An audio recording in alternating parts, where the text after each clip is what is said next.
Oke, baik. Bismillahirrahmanirrahim. Assalamualaikum warahmatullahi wabarakatuh. Nah, hari ini kita akan melanjutkan diskusi kita berhubungan dengan pedagogical framework for mobile learning. Nah, ini sudah pertemuan ketujuh seperti yang saya sampaikan di pertemuan sebelumnya. Hari ini kita akan coba bicara tentang 4 tipe kemungkinan dari pedagogical framework for mobile learning. Ini menurut pendapat Yeon Jeong Park. Tapi saya pikir ini cukup inspiratif sekali karena dengan memberdayakan pedagogical framework ini, kita jadi bisa mengetahui pola-pola bentukan seperti apa yang itu nantinya akan kita kembangkan. Dan ini juga bisa kita jadikan sebagai sarana untuk melakukan evaluasi untuk mobile learning yang sudah tersedia, itu kira-kira akan mendapatkan pengembangan pada bagian mananya, begitu. Kasarnya seperti itu. Nah, baik. Seperti yang kemarin sudah sempat kita diskusikan, sejatinya ini adalah 4 tipe dari mobile learning berdasarkan pada kerangka kerja pedagogiknya. Jadi ada 4 komponen ya. Jadi ada yang high transaction distance, kemudian ada yang low transaction distance, ada yang individualized activities, ada yang socialized activity. Jadi ketika memahami high transaction distance, maka otomatis kita bisa membuat sebuah argumentasi terjadi transaksi yang cukup baik gitu antara guru dan siswa dalam menjalin satu komunikasi berkaitan dengan pembelajaran yang dilakukan. Sementara kalau low transaction distance ya berarti komunikasi yang ada itu ya secukupnya, hanya ketika dibutuhkan. Walaupun mungkin beberapa di antaranya belum sampai pada bisa memfasilitasi seluruh kebutuhan siswa dalam belajar. Sementara kalau socialized activity ya berarti guru dengan siswa, siswa dengan siswa terlibat secara aktif dalam proyek penyelesaian penugasannya yang dibebankan melalui mobile learning. Sementara kalau individualized ini lebih menekankan pada aspek-aspek personalnya sebenarnya. Nah, ini kerangka 2 dimensinya ketika diwujudkan dalam kerangka 3 dimensi, maka muncullah seperti yang kalian lihat di situ. Yang mana kemudian yang menyatukan seluruhnya itu adalah mobile device. Maka dalam konsepsi ini kita bisa berpikir, oh ternyata kalau tidak menggunakan mobile, maka framework ini tentunya juga bisa digunakan begitu. Artinya adalah seandainya kita mau ganti si teknologinya, di situ kan tertulis ya mediated by mobile device. Artinya kalau saya mau ganti ini dengan menggunakan web, sehingga nanti bentuknya menjadi e-learning, maka sah-sah saja, gitu kurang lebih ya. Nah, muncul 4 tipe begitu, tipe 1, 2, 3, dan 4. Nah, hari ini kita akan coba ya bedah sedikit terkait dengan keempat-empatnya. Kira-kira seperti apa dan bagaimana. Nah, kita lihat tipe yang pertama. Maka tipe yang pertama itu kemudian kita singkat sebagai HS, High Socialized, gitu. Karena dia merupakan penggabungan antara high transaction distance, jadi transaksi yang cukup tinggi antara guru dan siswanya, dan juga socialized activity. Maka komponen yang paling nyata dalam tipe ini itu adalah di mana kemudian disebutkan the learner have more psychological and communication space with their instruction or institutional support. Artinya adalah siswa diberikan ruang komunikasi dan psikologi. Artinya kalau komunikasi itu hanya membicarakan sesuatu yang berhubungan dengan konten yang sedang diajarkan, sementara psikologi itu lebih mengarah pada diskusi terkait dengan kesulitan yang dihadapi pada saat menyelesaikan penugasan yang diberikan atau berhubungan dengan proses pemahaman dia terhadap konten yang sedang dipelajari. Jadi ada dimensi psikologi dan space itu terbuka dengan instruktur atau guru yang mendampinginya. Lihat dimensi dari high transaction distance. Kemudian yang kedua katanya the learner are involved in group learning or project where they communicate, negotiate, and collaborate with each other. Jadi karena dia mewakili unsur-unsur socialize gitu, sehingga siswa berkemungkinan untuk melakukan sebuah diskusi project, melakukan negosiasi dan berkolaborasi dalam menyelesaikan penugasan yang diberikan. Kan pertanyaannya adalah bagaimana caranya kemudian mobile learning bisa memfasilitasi proses yang seperti itu. Tapi ternyata ada begitu. Ternyata ada mobile learning yang memfasilitasi proses diskusi, komunikasi, negosiasi, dan kolaborasi antar sesama pesertanya. Sehingga nanti yang ketiga, yang menjadi ciri khasnya itu adalah learning material or the rule of activity are delivered from the predetermined program through mobile device. Learning materialnya atau beberapa acuan aktivitas itu dikirim melalui mobile device-nya. Artinya adalah acuan aktivitasnya ya mereka harus belajar dengan menggunakan materi yang itu difasilitasi oleh mobile device. Hanya saja nanti ketika berhadapan dengan satu situasi dan kondisi, mereka punya keluangan untuk bisa mengakses si instrukturnya, ya gurunya. Jadi tidak entah nanti mekanismenya diwakilkan oleh suatu agen tertentu, agen informasi tertentu, atau secara sinkronius guru bisa melakukan proses komunikasi dengan siswa. Demikian halnya siswa dengan siswa, ada ruang tersendiri untuk bisa saling menjalin komunikasi. Makanya dikatakan di sini transaksi utamanya itu terjadi antar sesama siswa dan guru atau instruktur. Artinya, dan itu difasilitasi dalam sebuah aktivitas grup.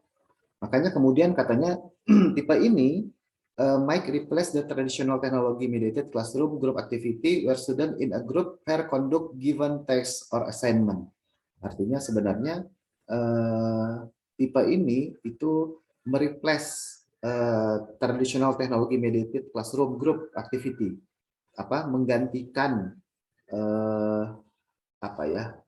aktivitas grup yang sering dilakukan di dalam ruang kelas yang berbasiskan pada sarana teknologi.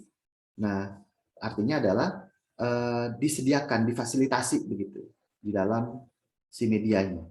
Artinya ada ruang untuk diskusi dengan guru, instruktur, ada ruang untuk diskusi dengan sesama siswa. Jadi ya lebih mewakili unsur yang sangat dinamis dari sebuah mobile learning. Itu yang pertama. Mudah-mudahan kalian cukup dapat gambarannya ya. Kemudian yang kedua, ini tipe yang kedua. Tipe yang kedua itu bicara tentang high transactional distance and individualized mobile learning activity. Singkatnya, ini saya salah dalam menuliskannya, harusnya ini adalah HI. Artinya adalah high individualized. Secara distance, ya dia high, tapi individualized gitu. Apa bedanya dengan yang pertama? Kalau yang pertama socialize, artinya membuka peluang sebesar-besarnya untuk bisa saling sharing pengalaman, sharing ide, menegosiasikan sesuatu, berkolaborasi. Itu yang menjadi poin penting dari tipe yang pertama. Sementara tipe yang kedua itu sudah mulai sedikit banyak dikurangi. Kalau kalian perhatikan poin satunya, the individual learner have more psychological and communication space with the instruction on or instructional support. Ini sama poinnya dengan yang tipe pertama. Artinya siswa kita itu mendapat dukungan yang cukup lah terkait dengan problematika yang menyangkut komunikasi dan juga psikologi mereka dalam memahami konten yang diajarkan melalui mobile device. Nah, poin yang kedua, the individual learner receive tightly structured and well-organized content and resource. Ini misalkan seperti recorded lecture, reading through mobile device. Sudah ada yang berubah ya warnanya ya. Kalau tadi yang pertama, ya bisa secara langsung diskusi, sisi-sisi sinkronus lebih terfasilitasi. Nah, kalau yang kedua ini, sudah muncul nuansa asinkron. Dari mana Pak tahunya Pak? Yaitu tadi, record lecture, seperti yang sedang kita lakukan sekarang. Jadi pembelajaran direkam dan kemudian kalian mengakses rekaman pembelajarannya. Itu record lecture tuh, seperti itu tuh. Atau kalian baca, disiapkan bahan ajar dan kalian membacanya. Dan itu dilakukan melalui sarana mobile device. Sudah asinkron kan ya sifatnya individualized tuh. Maka di sini the individual learner receive the content and control the learning process in order to master it. Jadi siswa itu punya keluangan, punya sebuah kewenangan lebih tepatnya untuk bisa mengakses konten yang dia inginkan dan memenuhi keseluruhan target yang harusnya dipenuhi agar dia dapat dikatakan mencapai apa yang diharapkan dari konten pembelajaran itu. Mereka yang tentuin sendiri. Sementara mobile learning hanya memfasilitasi dalam bentuk penyediaan ya recorded lecture, rekaman pembelajaran, atau ada bahan teks harus dibaca, atau mungkin ada beberapa aktivitas kegiatan yang kemudian melibatkan aktivitas eksperimentasi, tapi difasilitasi oleh mobile learning. Makanya ini yang membedakan ya, lihat guru sebenarnya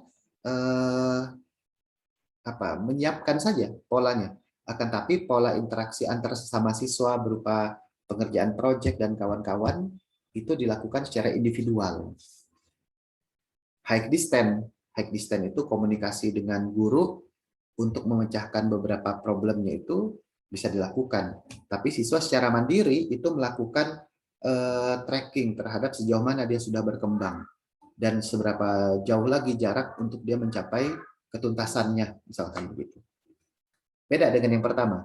Kalau yang pertama, ya beberapa fasilitas penugasan dan kawan-kawan mengharuskan siswa itu untuk bisa mendiskusikannya dengan sesama teman. Aspek sosialnya keluar ya. Sementara kalau ini secara individu, belajarnya secara individu. Nah, yang ketiga itu bicara tentang muncullah LS, Low Transactional Distance and Socialized Mobile Learning Activity. Disingkatnya sebagai LS. Kenapa? Ya karena less gitu. Kalau tadi kan high ya, berarti ketersediaan sarana komunikasi dan psikologi untuk bisa mengakses guru atau instrukturnya itu besar. Sementara kalau ini dikurangi, less psychological and communication space with the instruction. Sehingga ya boleh jadi kalau kurang itu kan bukan berarti tidak ada. Ada, tapi hanya dibatasi dalam beberapa waktu tertentu saja. Jadi tidak ketika kita butuh, guru langsung hadir begitu. Dan waktunya juga sangat terbatas begitu. Nah, loosely structure instruction artinya bahkan ya instruksi yang diberikan mungkin juga akan sangat dibatasi begitu. Tetapi work together in a group as they solve the given problem and try to achieve a common goals. Tetapi mereka diberikan kewenangan untuk bisa mendiskusikan dengan sesama rekan. Jadi komunikasi dan psikologi dari guru ke siswa itu berbatas. Bahkan boleh jadi saking berbatasnya bisa dikatakan sangat minim atau bahkan nggak ada. Jadi siswa hanya perlu memahami sesuai dengan apa yang sudah disediakan oleh guru dalam bentuk bahan-bahan ajar teks dan kawan-kawannya. Tetapi ada beberapa penugasan yang mengharuskan siswa untuk berkolaborasi dengan sesama rekan. Proses komunikasi dengan guru dibatasi, tapi komunikasi dengan sesama rekannya yang kemudian diperluas. Nah, itulah inti dari Low Transactional Distance and Socialized Mobile Learning Activity. Jadi agak berbeda ya dimensinya. Nah, yang keempat ini adalah apa yang kemudian disebut sebagai Low Transactional Distance and Individualized Mobile Learning Activity. Ini sangat minim sekali dari dua-dua sisinya. Sudahlah dia less psychological and communication space between instructor and learner, loosely structured and undefined learning content, gitu. Kemudian individual learner can interact directly with the instruction, and the instructor let the control the learning in an effort to meet individual learner need with maintaining their independence. Dengan kata lain, sebenarnya can interact directly with the instruction itu secara umum tidak difasilitasi oleh sistemnya sebenarnya. Tapi ya dia tahu menggunakan moda lainnya begitu. Dia tahu siapa yang harus dia kontak, tetapi dia menggunakan moda lainnya di luar layanan yang disediakan oleh aplikasinya, oleh mobile learning-nya. Karena apa? Karena komunikasi antara guru dan siswa, baik itu yang berhubungan dengan konten atau problematika yang dihadapi dalam mempelajari suatu konten itu berbatas. tidaklah seluas ketika itu berada dalam domain high transaction distance ya.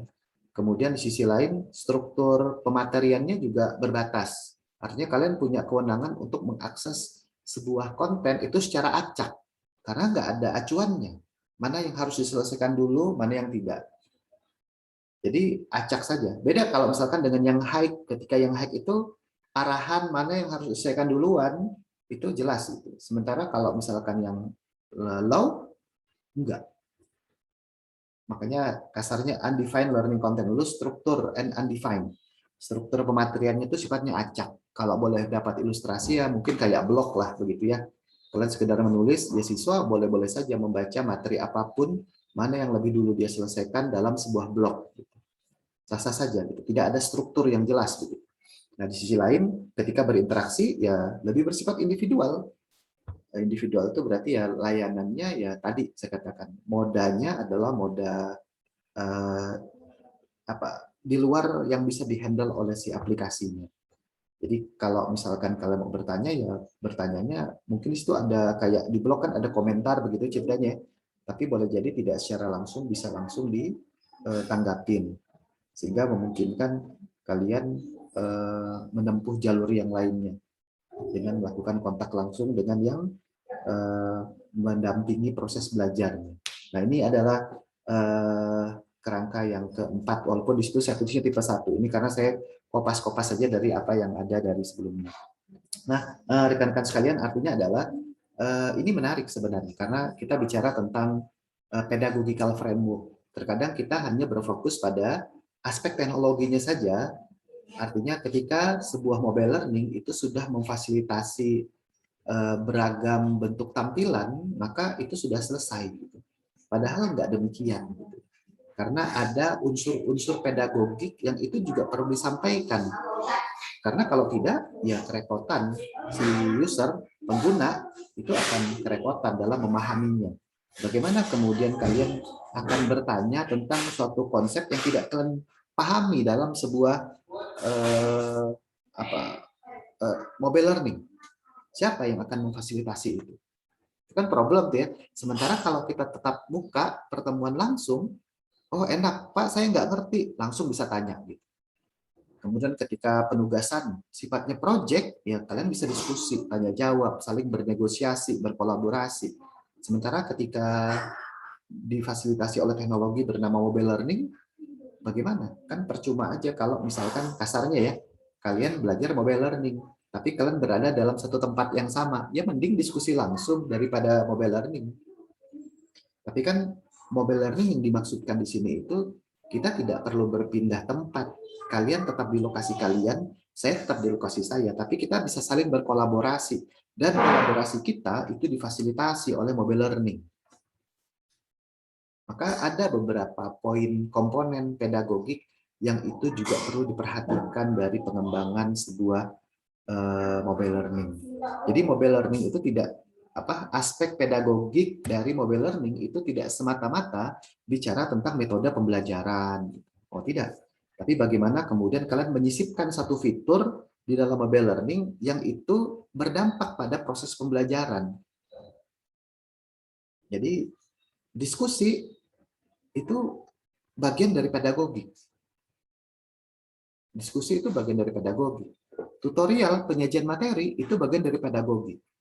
Terus jatah teknologinya ngapain, Pak? Jatah teknologi menyiapkan wadahnya. Wadah untuk menyajikan materi. Ah, itu jatahnya domain teknologinya. Wadah untuk menyediakan feedback-nya. Oh, itu jatah dari si teknologi. Bahkan nanti teknologi itu semakin ke dalamnya, dia sangat mungkin bersifat adaptif gitu, memberikan rekomendasi. Sama halnya dengan guru atau dosen di ruang kelas begitu. Ketika kemudian ada sesuatu hal yang tidak dipahami, maka guru akan memberikan rekomendasi sesuai dengan kebutuhan yang diperlukan bagi masing-masing siswa. Bagi masing-masing mahasiswa juga. Sehingga itulah aspek pedagogik yang ingin dicetuskan untuk diperhatikan dalam framework yang kita bicarakan ini. Ya mudah-mudahan kalian bisa mendapatkan gambaran secara umum dari apa-apa yang kita bicarakan. Memang ini bukan materi yang mudah sebenarnya, Karena di dalam obrolan tentang ini itu munculkan nanti pertanyaan kira-kira apa yang menjadi bagian dari high transaction distance dan low transaction distance seperti apa. Ini ada di dalam diskusi kita di pertemuan pekan sebelumnya, karena dirinci apa yang kemudian jadi dimensinya apa sih kalau transaction distance itu. Nah, kalian tinggal ukur kapan itu akan bernilai high dan kapan itu akan bernilai low. Demikian juga ketika kita bicara tentang struktur dan kemudian apa porsi siswanya, itu kebebasan yang kita berikan kepada siswa itu dalam konteks yang seperti apa. Apakah dengan dibebaskan siswa untuk memilih materinya sendiri, menentukan dia akan belajar apa, kapan, dengan cara seperti apa, itu menjadi lebih baik, atau justru memberikan acuan, panduan, dan persyaratan materi apa yang bisa dia pelajari, itu justru yang terbaik. Nah, ini pertimbangan yang tidak sederhana karena menyangkut siapa yang untuk siapa mobile learning ini kalian tujukan. Nah, itu barangkali pematerian kita hari ini. Ini adalah pertemuan ke-7, sehingga di pertemuan berikutnya otomatis sebenarnya sudah UTS. Ada penugasan yang saya berikan ke kalian, nanti ada beberapa poin yang nanti akan saya share juga di grup atau di link konten yang sempat saya bagikan ke kalian di Google Drive. Tapi secara umum tugas ini akan sekaligus saya jadikan sebagai tugas UTS, pengganti UTS, yang nilai dari tugas itu akan mengisi nilai UTS kalian. Setidaknya ada beberapa poin. Satu, mungkin dalam tinjauan pedagogical framework ini, saya akan minta kalian untuk mengevaluasi beberapa mobile learning. Ya, anggaplah satu misalkan begitu ya. Nah, kemudian yang kedua, nanti dari situ kalian perlu memberikan pertimbangan berdasarkan analisis 4 tipe ini. Kira-kira si mobile learning itu kecenderungannya mewakili yang mana dan alasannya kenapa. Sampai nanti pada akhirnya kalian akan saya minta untuk melakukan desain berdasarkan pada kerangka awalannya. Misalkan ya, kalau misalkan saya minta kalian akses spot kan sudah bisa diakses via mobile ya. Nah, nanti kalian pelajari antar muka spot, fasilitas apa saja yang disediakan oleh spot. Kira-kira kalau dialihkan ke dalam framework ini, dia masuk dalam tipe yang mana tuh spot? Nanti kalian evaluasi itu ceritanya. Nah, kira-kira itu gambaran umumnya, nanti detailnya silahkan kalian pelajari di bahan PDF yang akan saya unggah berupa penugasan. Itu barangkali dari saya. Terima kasih sekali lagi. Mudah-mudahan yang terbaik selalu untuk kalian, diberikan kesehatan dan juga kelapangan, dan mudah-mudahan kita segera bisa bertatap muka kembali, dan kalian yang sedang ada banyak aktivitas, diantaranya adalah MBKM, yang mudah-mudahan bisa mendapatkan banyak ilmu dari tempat di mana kalian belajar, dimanapun itu. Itu saja dari saya. Terima kasih. Assalamualaikum warahmatullahi wabarakatuh.